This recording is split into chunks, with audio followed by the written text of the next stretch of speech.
Let's get to the real substance of these people who are harassing Kirsten Cinema.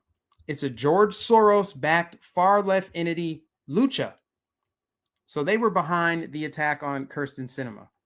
Of course they were. Women screaming at Flake in elevator were Soros funded AstroTurf activist leaders.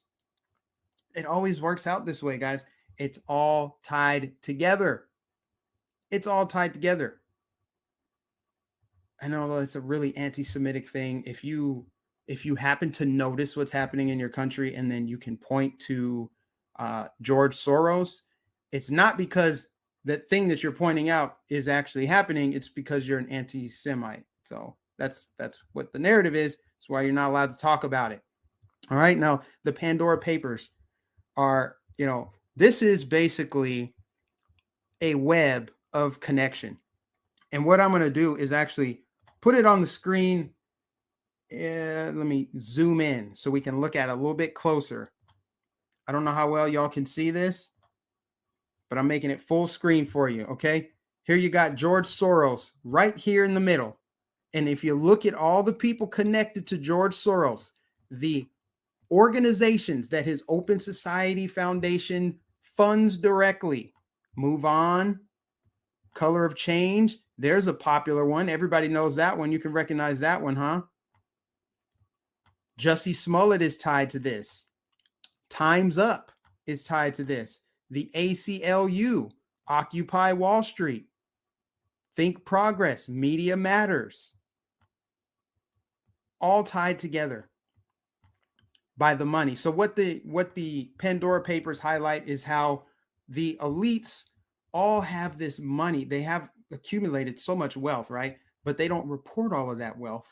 They have a lot of it offshore. They keep it offshore, and they funnel their wealth through these NGOs, which are, tax deductible. They can hide their wealth. It's kind of like a tax shelter, essentially. And what they're able to do is manipulate society. They can, George Soros once famously broke the British pound. They can bring down America. They can bring down developed nations, which is the goal of all these globalists, is to dissolve borders, discourage patriotism and challenge sovereignty. That's what they've done. That's what they've done with a lot of countries, which is why, the United States being the most powerful of the countries that they're trying to destroy. It's all Western countries. The United States is like the only country on earth where patriotism is discouraged. There's no border at all. And you're frowned upon if you love your country. And the majority rate, or not race, the majority religion, Christians in this country are, scrutinized and persecuted through means of the courts and other aspects, and this is all tied to one man, but he's not the only one. There's other globalist billionaires that stir the pot with their money and fund media apparatuses and different NGOs designed to destroy and subvert freedom in that particular country. So you've got all kinds of names here. I mean, you can find this on the Gateway Pundit. If you want to look at this, there's so many people entangled in this web. You've got Real Justice, Sean King. You've got Beto O'Rourke in here. It goes all the way back to Angela Davis. Angela Davis is tied here. Here you got the Squad. We knew about the Squad, okay? Rashida Tlaib, Ayanna Pressley, AOC.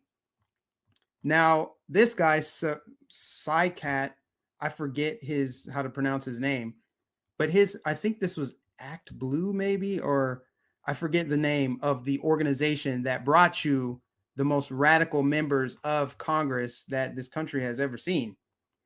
And then over here to the right, and it's really disappointing that this is so pixelated, because I would love to get the names of these people. U.S. politicians who Soros donates to.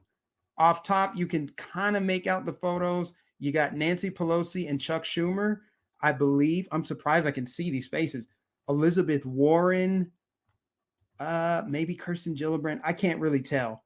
But there's a list of politicians here in Congress who Soros donates money to. Now, if somebody of his prestige is donating to you, that means you're probably doing his bidding. And I wonder how many on that list are Republicans.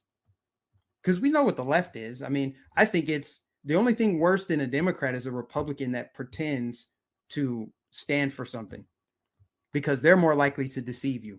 A Republican that pretends like, yeah, I'm going to go in there and fight for you. I'm fighting for you. But then they're just a wolf in sheep's clothing. So that's much worse than a Democrat that's just out right there talking about all this radical stuff. That's just my opinion. Okay. So that's essentially what has been exposed. And this all came out yesterday. The Pandora Papers, this news story broke yesterday, but of course it was buried by the social medias going offline. Like that was somehow a bad thing. Social media went offline yesterday. And so this story didn't get talked about. And of course, you're not going to get many conservative pundits talking about this. I don't think Ben Shapiro talked about it on his show today. And he also didn't talk about the FBI going after, the parents that are opposing CRT, but I don't want to get into it. There's a reason why some people choosing not to chime in on this. So yeah, the media, politicians, all of these NGOs, you got prosecutors, you got Jesse Jackson on here. You got a lot of people doing the bidding of George Soros, one man. Coincidentally, when you're talking about George Soros, and again, I apologize, YouTube, for this anti-Semitism. Oh my gosh.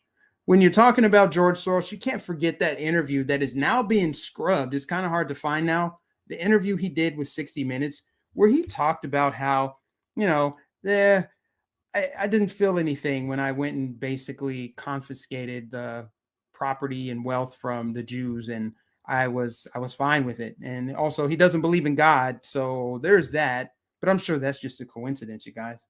Let's not be too conspiratorial today, huh? So yeah, that's essentially the Pandora's Papers in a nutshell.